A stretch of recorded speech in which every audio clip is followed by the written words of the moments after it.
I am 68 years old now, and for 50 years I have carried a secret so profound, so devastating in its implications, that every single day I have wrestled with whether humanity deserves to know the truth.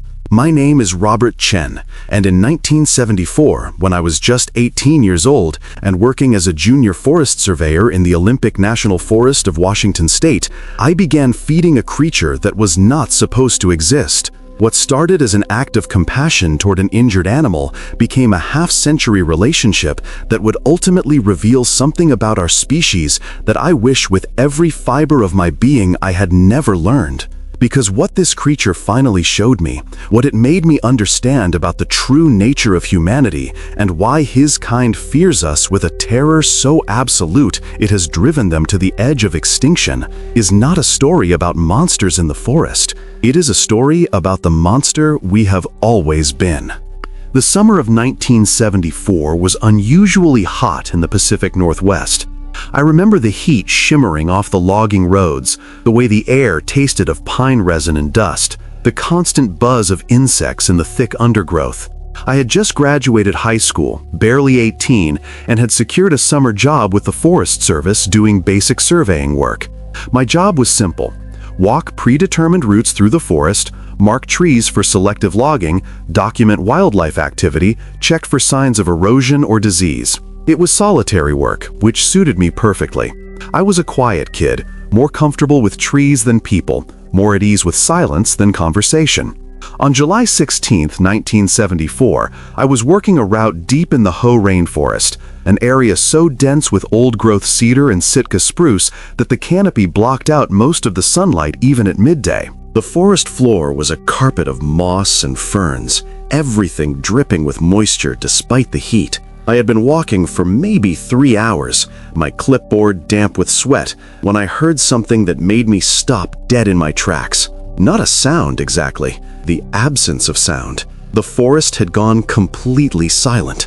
No birds, no insects, nothing. Just an oppressive quiet that pressed against my eardrums like physical weight. I stood there, my hand instinctively moving to the bear spray on my hip, my heart beginning to accelerate.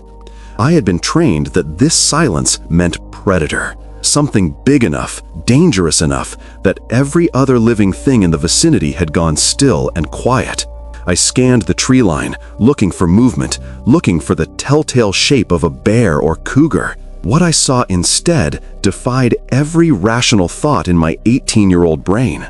About 40 yards away, partially obscured by a massive fallen cedar covered in moss, there was a figure. At first, my mind tried to categorize it as human. Someone else working in the forest, maybe? But the proportions were wrong. Too tall, easily 7.5 or 8 feet, too broad through the shoulders, and covered entirely in dark reddish-brown hair that seemed to absorb the filtered green light of the forest. The figure was crouched, and even from that distance, I could see it was focused on something on the ground, digging or foraging. Its movements were deliberate, intelligent, nothing like the random feeding behavior of a bear. I should have been terrified. Every survival instinct should have been screaming at me to run. But what I felt instead was something stranger, something I would spend the next 50 years trying to understand. I felt recognition, as if some ancient part of my brain, some cellular memory from before we built cities and forgot the forest,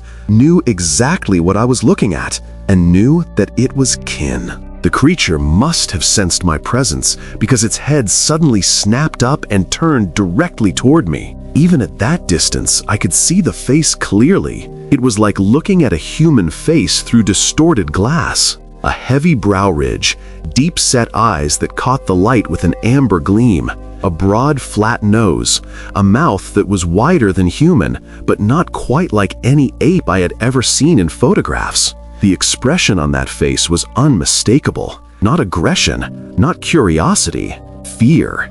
Pure, absolute fear. We stared at each other for what could have been 5 seconds or 5 minutes. Time seemed to collapse in on itself. Then, with a movement so fluid and quick, it seemed impossible for something that large, the creature turned and vanished into the undergrowth. I heard the sound of heavy footfalls, breaking branches, moving away rapidly. And then the forest sounds returned. Birds calling, insects resuming their drone, life flowing back into the vacuum that presence had created.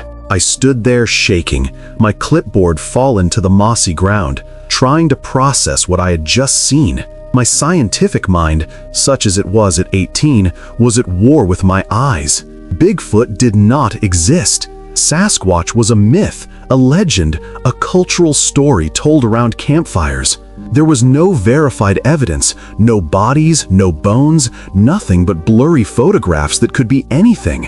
And yet, I had just seen one. Not a glimpse, not a shadow. I had seen it clearly for several long seconds, close enough to observe the texture of its hair, the expression on its face, the intelligence in its eyes. I finished my work route in a daze that day. I filled out my survey forms mechanically, marked my trees, documented a family of Roosevelt elk I encountered near a creek, but my mind was elsewhere, replaying those moments over and over, analyzing every detail, trying to convince myself I had not seen what I had obviously seen.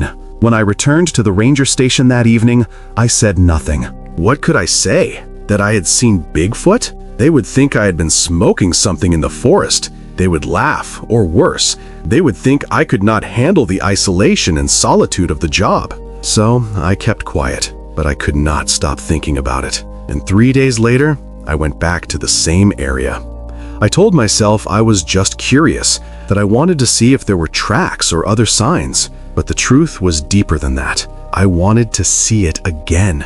I needed to see it again, to prove to myself it had been real. I found the spot where I had seen the creature. The moss was disturbed where it had been digging, and I could see what it had been after. Roots. The thick, tuberous roots of some plant I could not identify, dug up and clearly gnawed on. I examined the area carefully and found something that made my breath catch. A footprint, pressed deep into the soft earth beside the creek. It was enormous.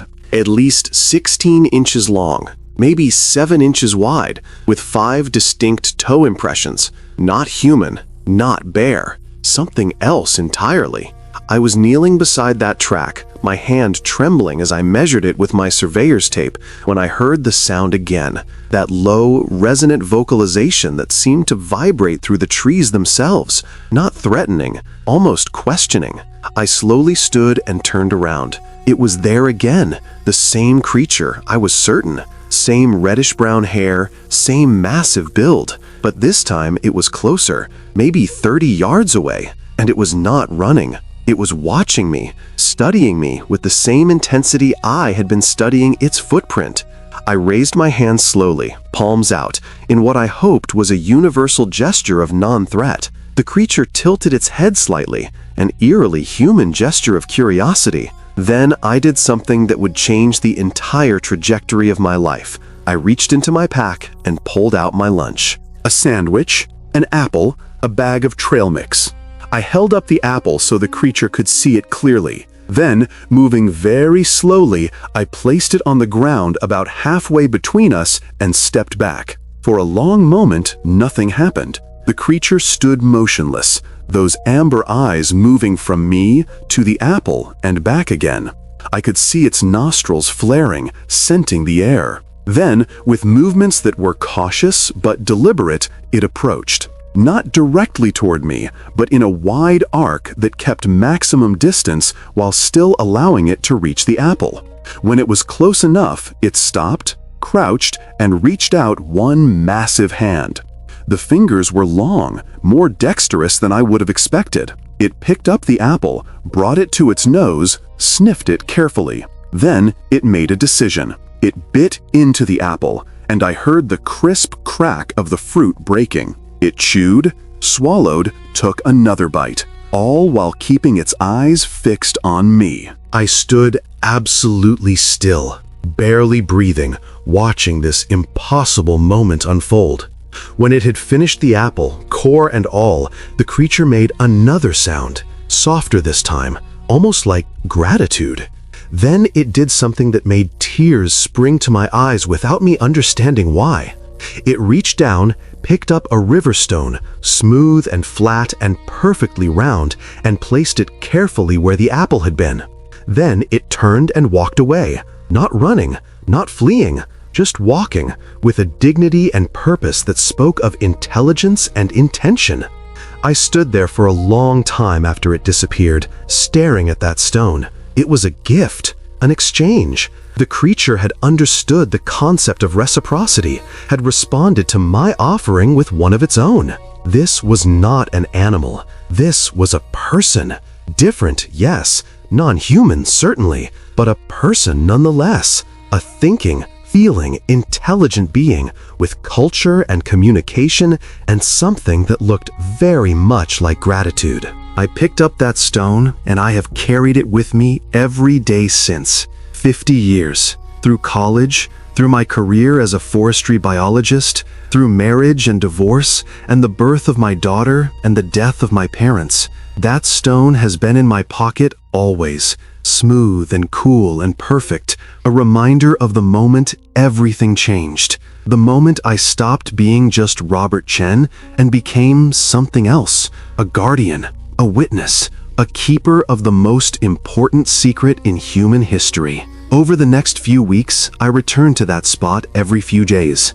I always brought food, apples mostly, but also berries, nuts, smoked fish. I would place the offering in the same spot and retreat to a distance. Sometimes the creature appeared while I was there. Sometimes I would return the next day to find the food gone and another gift in its place. Stones mostly, but also feathers, shells from the river, once a perfect bird's nest woven with strands of its own hair. By late August, we had established a routine. The creature, I started thinking of it as him, though I had no way to know for certain, would appear when I arrived. We would sit at a distance from each other, 30 yards or so, and I would talk, just talk, in a low, calm voice about nothing in particular. My day, the weather, things I had seen in the forest. I had no idea if he understood the words, but he seemed to understand the tone. He would make sounds in response, those low vocalizations that had rhythm and structure, almost like language. We were communicating, in our way, building something that went beyond species, beyond evolution, beyond every category and boundary that should have made it impossible. In September, my summer job ended. I was supposed to return to Seattle for college, to study forestry at the University of Washington, but I could not leave. Not now. Not when this impossible relationship was just beginning. So I deferred my enrollment, told my parents I wanted to work another year to save money, and took a full-time position with the Forest Service. Low-level work, mostly trail maintenance and visitor services, but it kept me in the forest. It kept me close to him. As fall turned to winter and the first snows came to the Olympics, our meetings became less frequent but more intense. He showed me things, led me to places in the forest I would never have found on my own. A hidden valley where elk gathered in winter. A grove of ancient cedars that seemed to hum with some energy I could not name. A cave system I had never seen on any map. He was teaching me his world, sharing his knowledge of the forest that was deeper and more complete than anything in my forestry textbooks. And slowly, carefully, with a patience that seems impossible now looking back, he began to teach me his language. Not speaking, his vocal anatomy could not produce human sounds, just as mine could not produce his. But through gesture, through drawing in the dirt, through repetition and context, we built a vocabulary.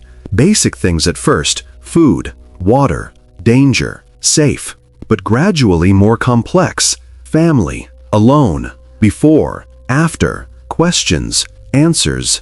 By the spring of 1975, we could have simple conversations. He would draw pictures in the dirt or arrange stones in patterns, and I would understand. He was telling me his story. And what he told me, piece by piece over months and years, would eventually lead to the revelation that haunts me still.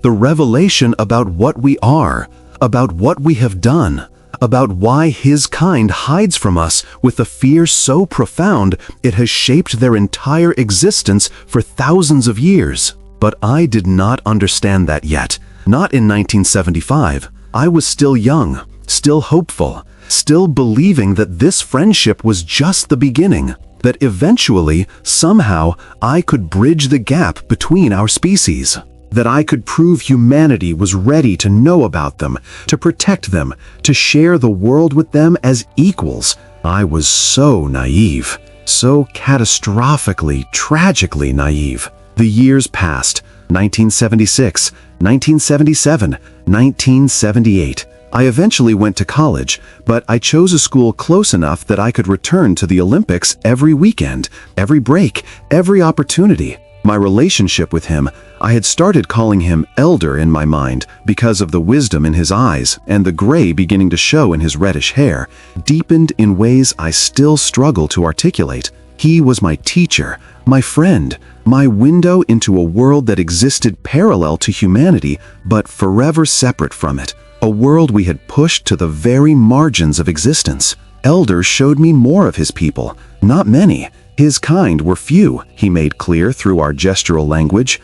He would hold up his hands, fingers spread, close them, open them with fewer fingers. Again and again, showing me populations declining, scattered across the vast forests of the Pacific Northwest, small family groups living in territories so remote, so carefully hidden that humans almost never penetrated them.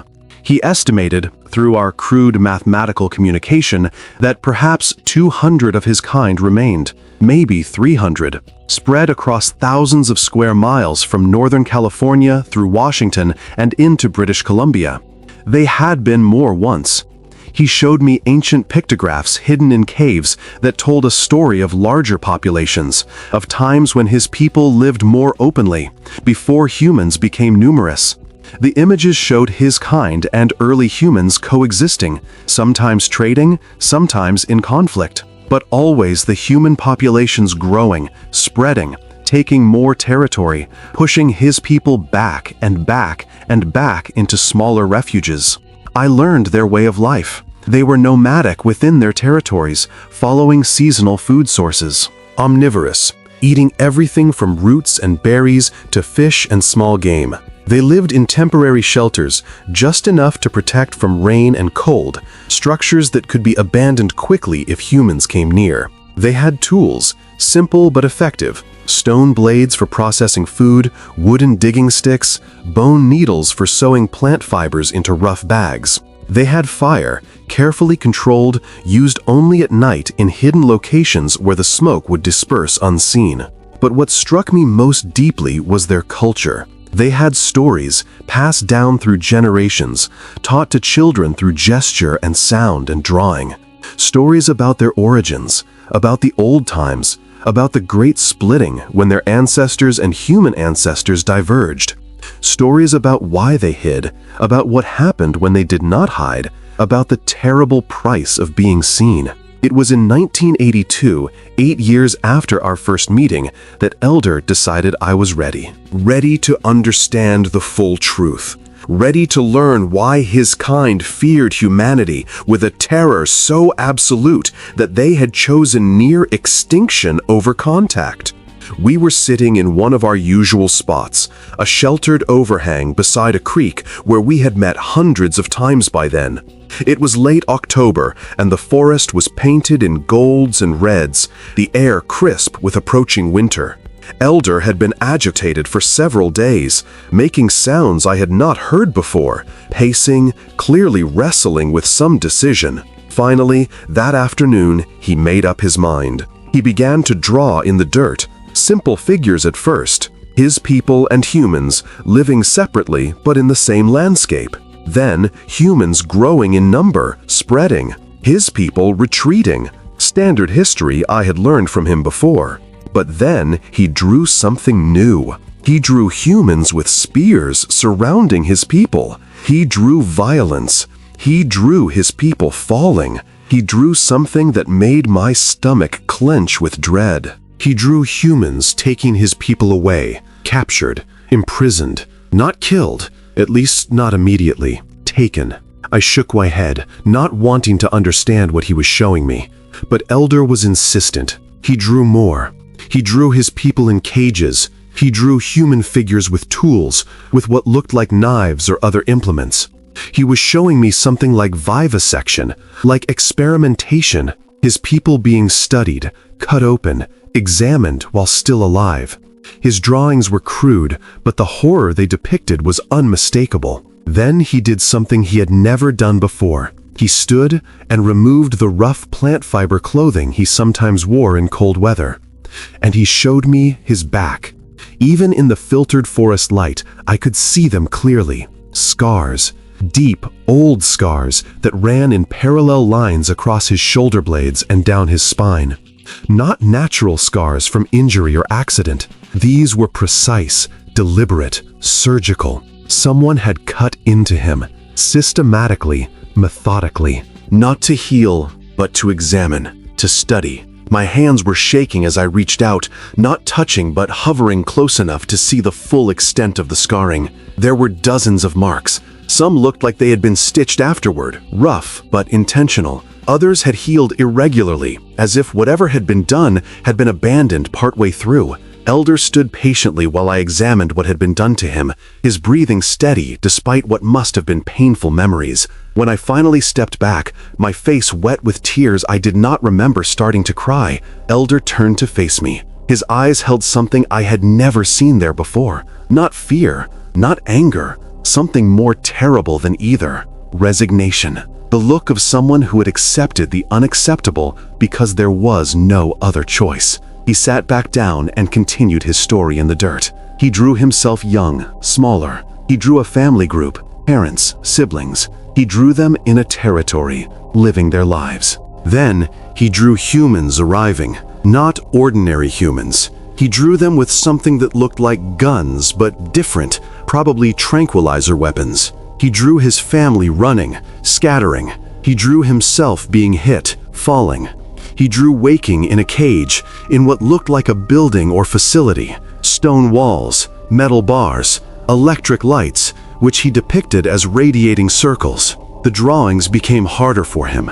His massive hands shook as he scratched images in the dirt, erased them, drew again. He showed me humans in white coats, which I understood to mean scientists or doctors. He showed them examining him, taking samples of blood and tissue. He showed them doing things I wish I could unsee, cutting into him while he was awake and restrained, testing his strength, his endurance, his intelligence, treating him not as a person, but as a specimen, a curiosity, a thing to be understood through dissection and pain.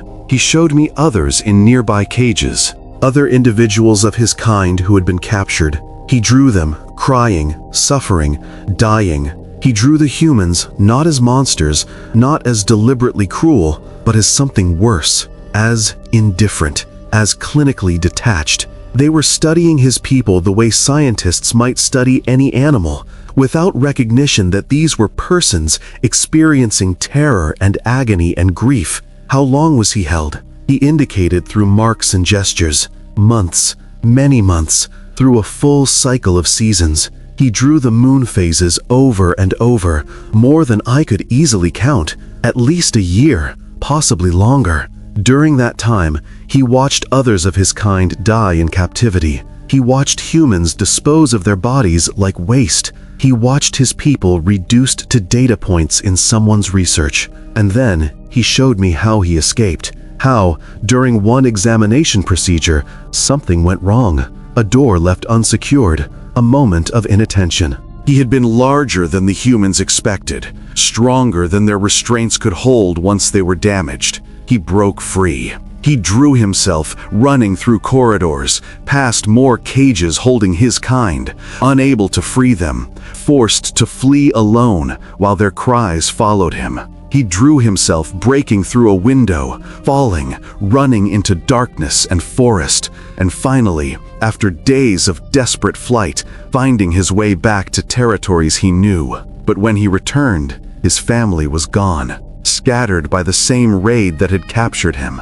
He searched for months but found no trace. Either they had fled to distant territories, or they had been captured themselves, or they had died. He was alone, traumatized, scarred physically and mentally, and utterly, completely alone. He drew years passing, him living in isolation, avoiding all contact with his own kind because the trauma was too great, the fear too overwhelming. He showed me how he had watched from hiding as humans continued to expand through the forests, building roads, cutting trees, bringing noise and light and their incomprehensible dominance. And he showed me how he had learned what had happened to his people. This was the part I had been dreading. The revelation I could feel building through his story like a gathering storm.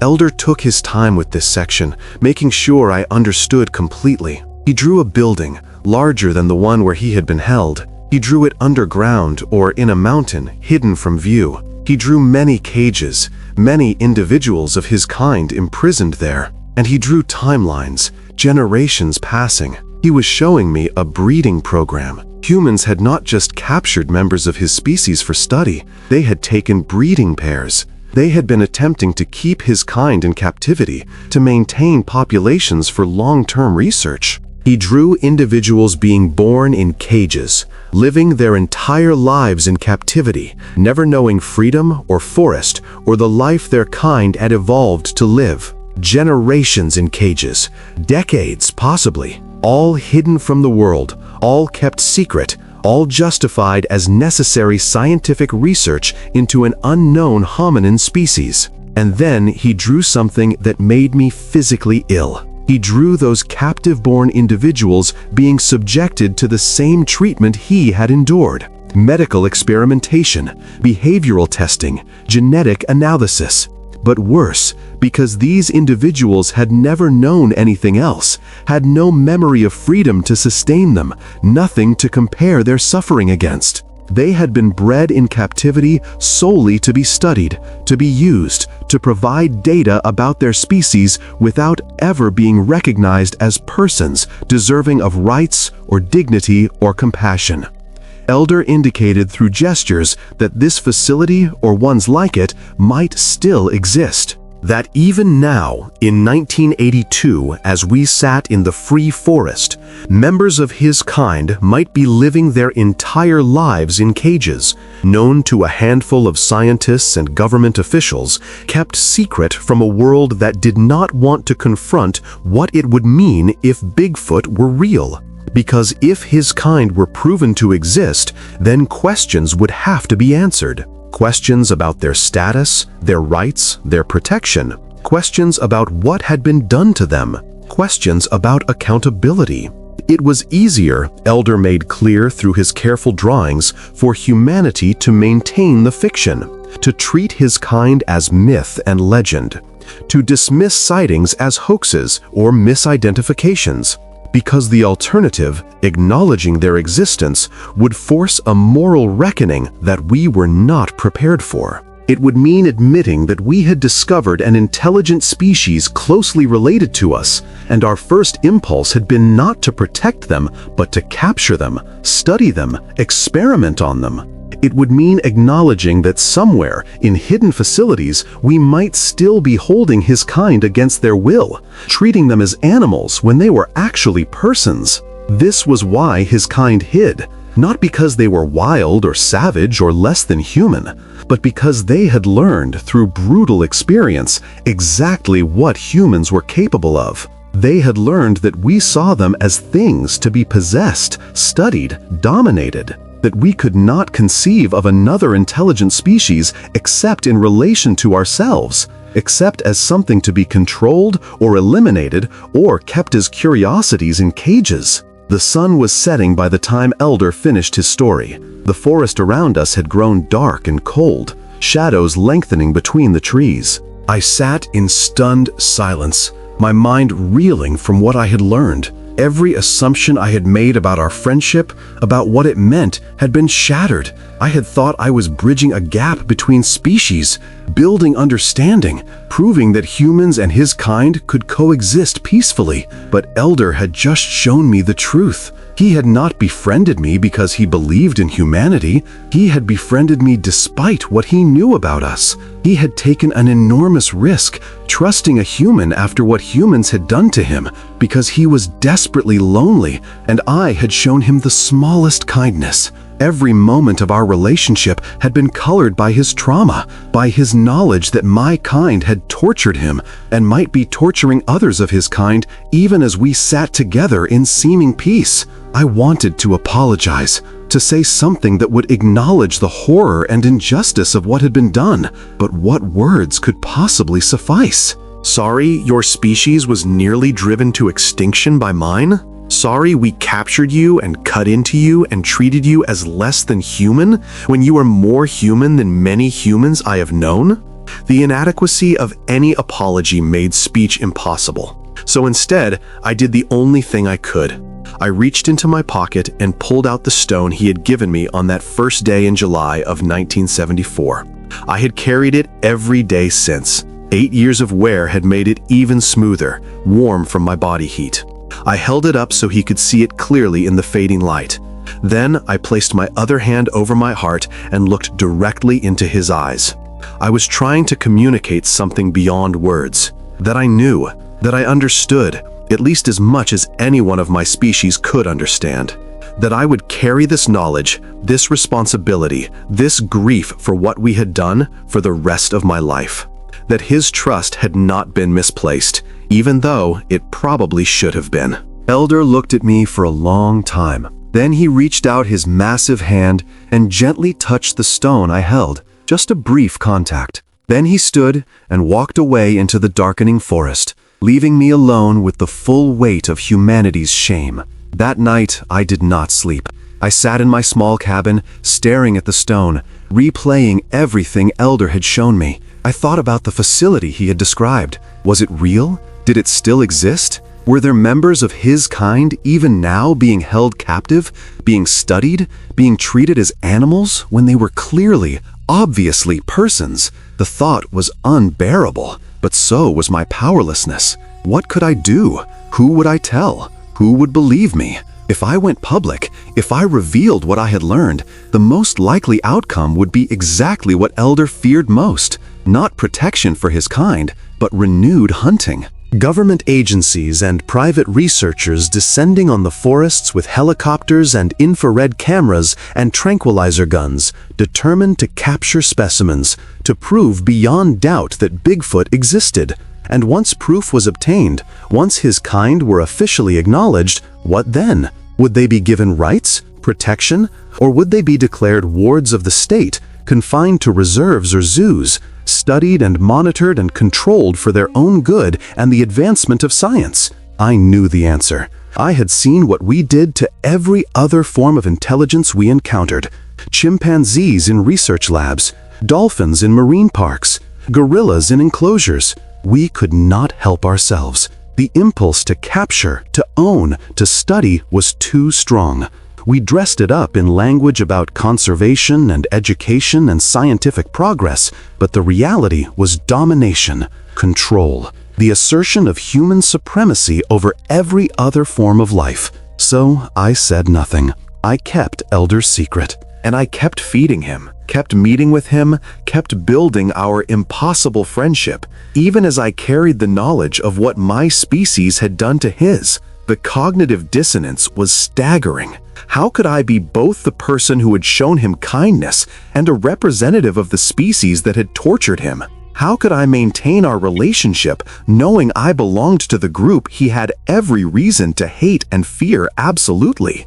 But Elder seemed to have made peace with this paradox in ways I could not. He continued to meet with me, continued to teach me about his kind and their world.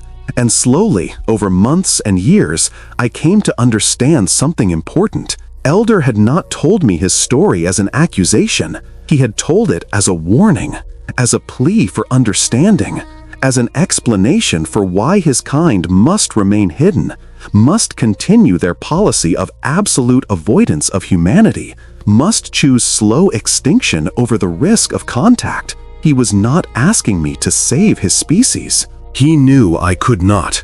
What he was asking, though he never stated it explicitly, was that I bear witness, that I know the truth, that I carry the knowledge of what we are and what we have done, that when his kind finally disappeared from Earth, as they inevitably would given their declining numbers and shrinking habitat, at least one human would know why, would understand that their extinction was not natural selection or evolutionary dead end, but murder. Slow, methodical, unacknowledged murder spanning thousands of years. The decades passed. 1980s became 1990s, became 2000s. I built a career as a forestry biologist, ironically working to protect the same forests where elders people struggle to survive. I married briefly, divorced when I could not explain why I spent so much time alone in the wilderness. I had a daughter, Rebecca, who I raised with the help of my ex-wife, visiting when I could, but always drawn back to the Olympics, to the meetings that had become the center of my existence. Elder-aged, the gray in his reddish-brown hair spread until he was more silver than rust. He moved more stiffly, his enormous frame showing the strain of 7 decades of hard forest life and the lasting damage from his captivity. But his mind remained sharp, his communication with me increasingly sophisticated as we developed our own language of gesture and drawing and sound, and he showed me more of his people. Not many. His kind were wary of all humans, even me. But occasionally, from a distance, I would see them.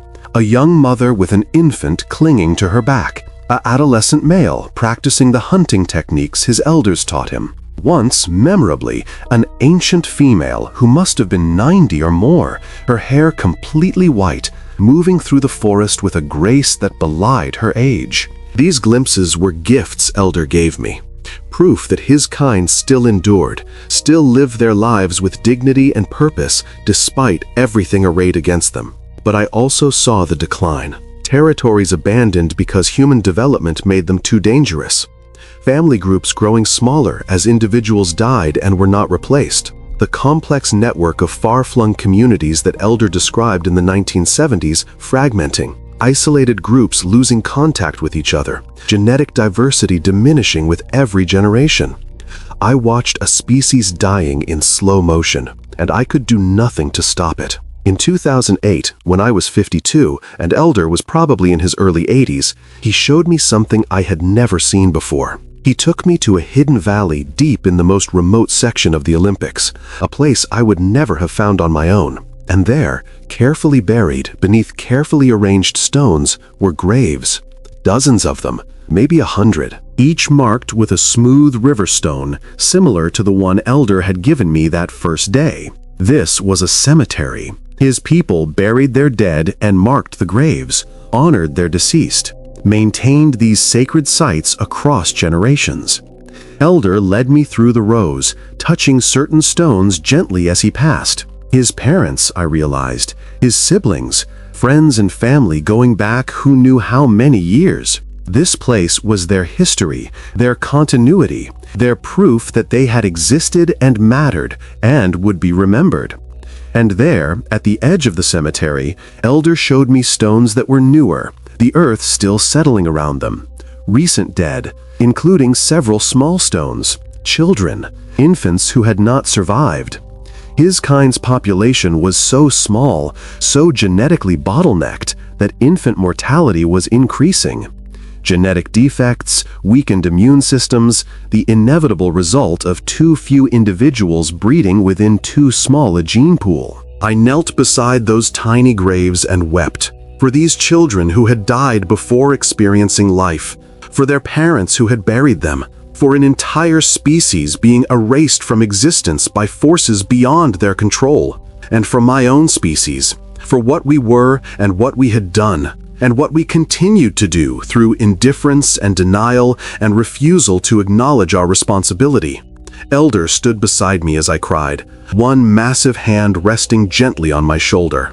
When I finally composed myself, he drew one final image in the dirt, a timeline stretching into the future, his people's population continuing to decline, the curve trending inexorably towards zero.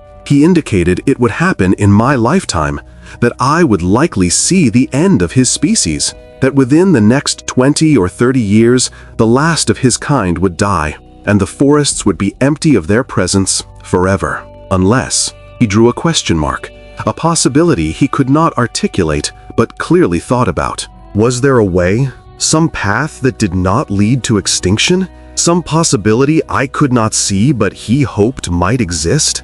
I wanted to say yes, to promise him I would find a solution, would save his species somehow. But I could not lie to him, not after everything we had shared. So I shook my head slowly. No, I did not see a way.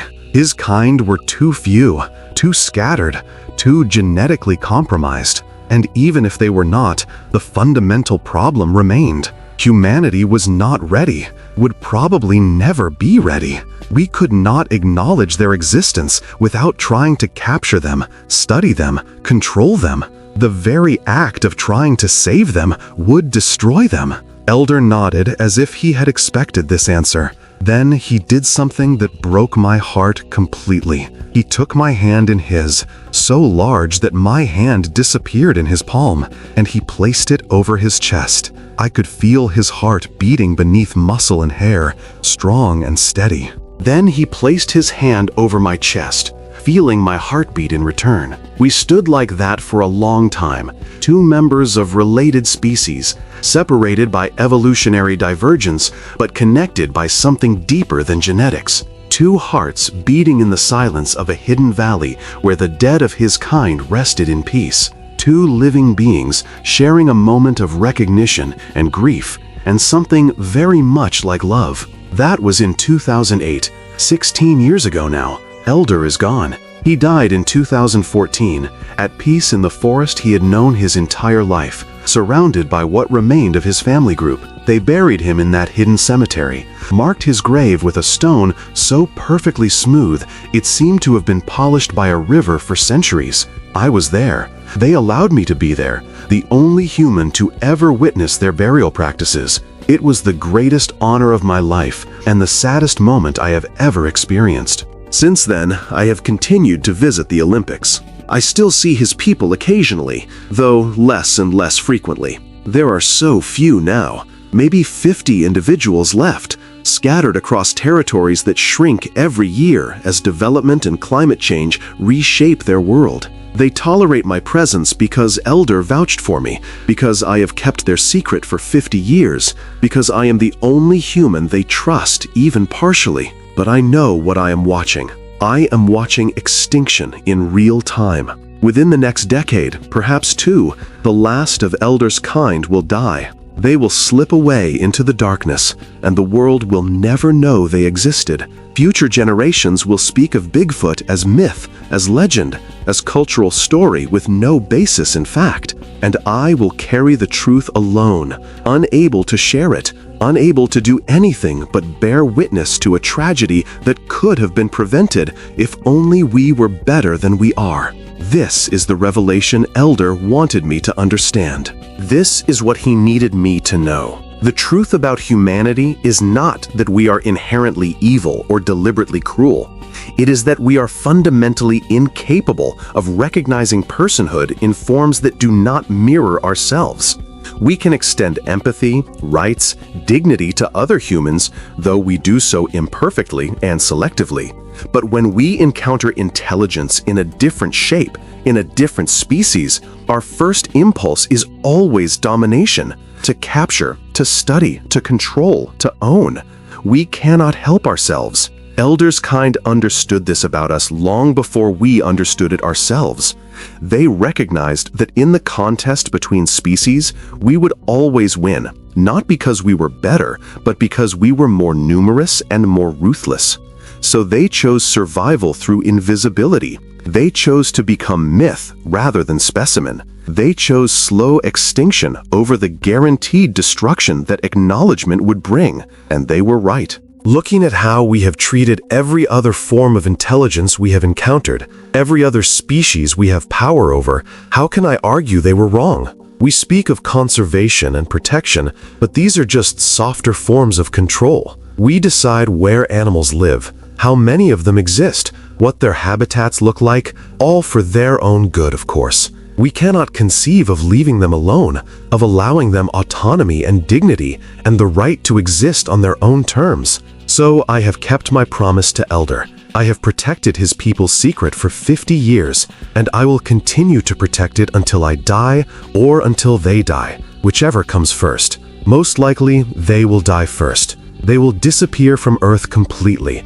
taking with them their language, their culture, their knowledge of the forest that stretches back tens of thousands of years. And when they are gone, I will be left alone with this revelation that cannot be shared, this terrible knowledge of what we are. This is not a story about monsters in the forest. There are no monsters in the forest. The forest is innocent. The creatures who live there, who have lived there since long before we existed, are innocent. They simply want to exist, to live their lives, to be left in peace. The monsters are us. We are the species that captures and tortures and experiments on persons who have done us no harm. We are the species that drives others to extinction through indifference and expansion and refusal to share the world.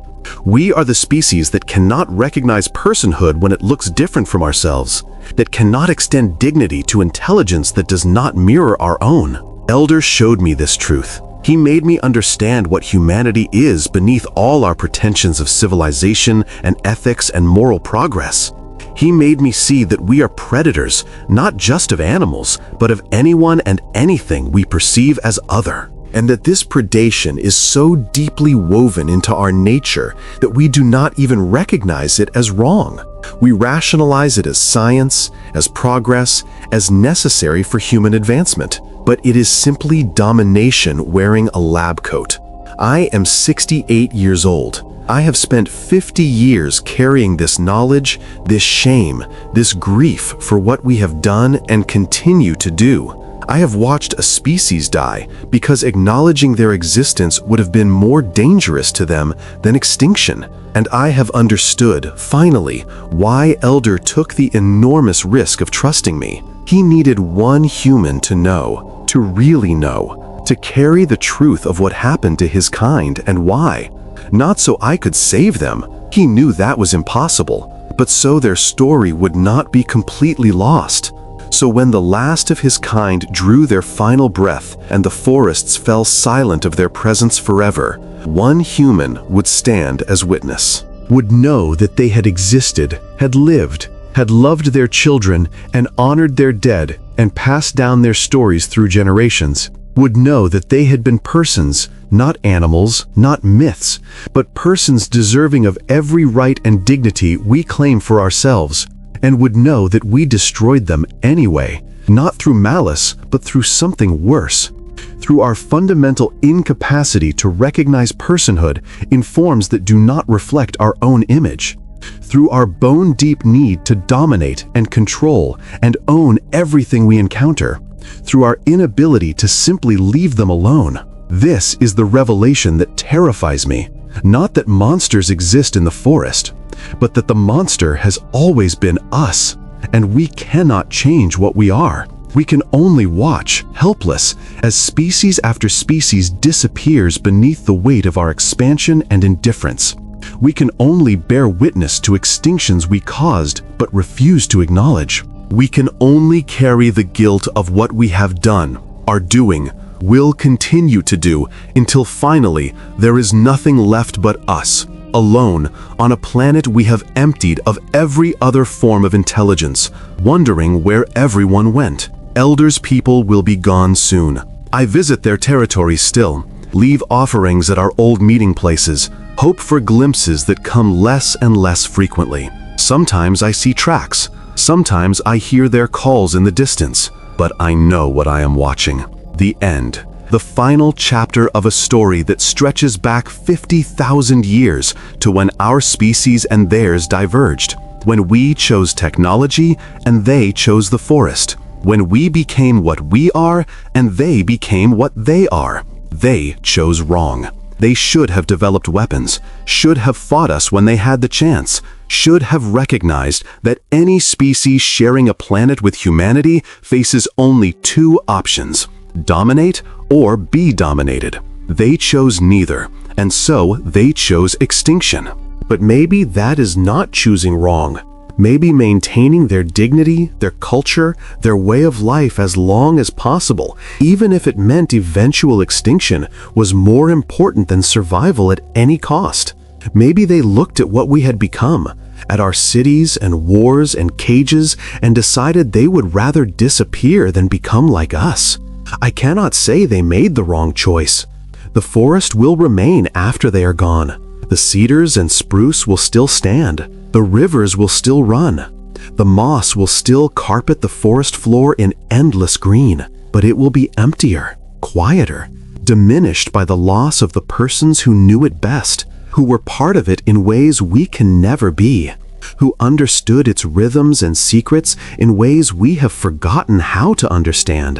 And I will be here. One old human with a smooth stone in his pocket and a secret he can never share, bearing witness to an extinction, carrying the knowledge of what we are and what we have done, waiting for the day when the last of Elder's kind draws their final breath and the terrible revelation becomes complete. We were given a gift, the chance to share our world with another intelligent species. Beings who could teach us different ways of living, different ways of understanding, different ways of being in the world. Beings who held knowledge accumulated across millennia, who had stories and culture and wisdom we could have learned from.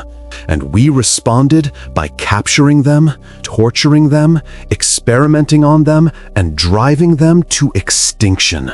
This is what Elder revealed to me. This is the truth I have carried for 50 years.